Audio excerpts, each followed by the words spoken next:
The BJP has accused the TMC Supremo Mamata Banerjee and her nephew Abhishek Banerjee of instigating violence in Nandigram ahead of the polls.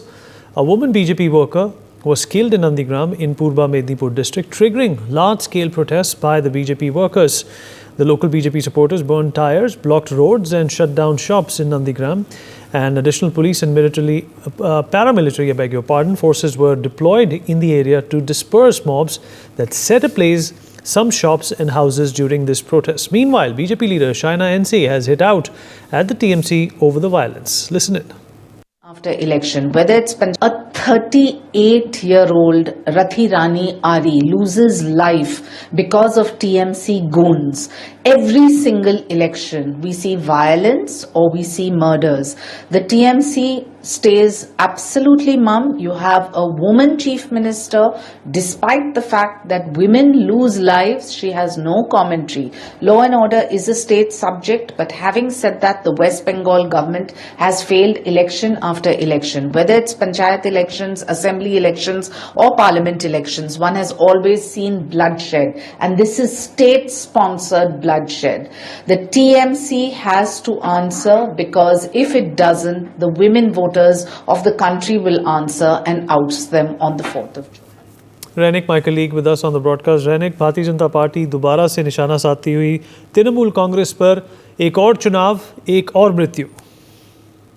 एकदम ही देखिए, नंदीग्राम का ये जो घटना, ये घटना को लेकर जिस तरीके से पॉलिटिक्स बंगाल में चल रहा है, उसमें साफ है कि बंगाल में बीजेपी को ऑफिस से एक मुद्दा मिल गया है इस चुनाव में, क्योंकि टीएमसी के तरफ से जब इस तरीके का घटना घटाया गया, बीजेपी की तरफ से क्लेम किया जा रहा है कि पूरा घटना के पीछे टीएमसी का एक साजिश है, क्योंकि और कुछ ही समय बाद नंदीग्राम में चुनाव होने वाला है और उसके ठीक 2 दिन पहले नंदीग्राम में एक महिला बीजेपी कर्मी का मौत होना, टीएमसी वर्कर्स की तरफ से बीजेपी वर्कर्स पर हमला करना, बीजेपी वर्कर्स का 7 आदमी पूरी तरीके से घायल होकर हॉस्पिटलाइज होना, ये पूरा मामले को लेकर बीजेपी ये मामले को छोड़ने के लिए राजी नहीं है और बीजेपी इसको लेकर टीएमसी के ऊपर हमला बोल रहा है। बीजेपी की तरफ से बार बार से क्लेम किया जा रहा है कि नंदीग्राम का परिस्थिति खराब करने के लिए, नंदीग्राम का इलेक्शन खराब करने के लिए टीएमसी की तरफ से इस तरीके का चीज किया जा रहा है। और पूरी अभिषेक बनर्जी का जो बयान था, ये बयान के बाद ही इस तरीके का घटना घटा है, ऐसा भी बीजेपी का कहना है।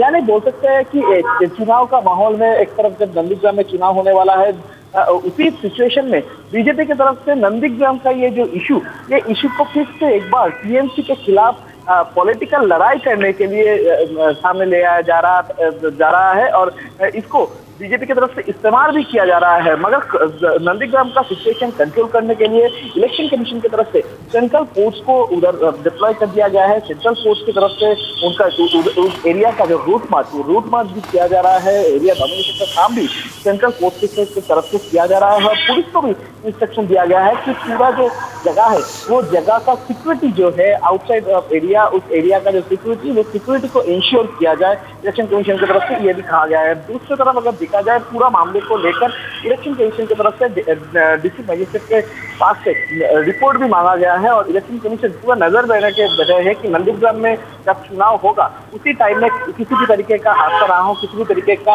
घटना ना घटे, इसमें इलेक्शन कमीशन का नजर रहेगा। For more such videos, subscribe to the NewsX YouTube channel, hit the bell icon.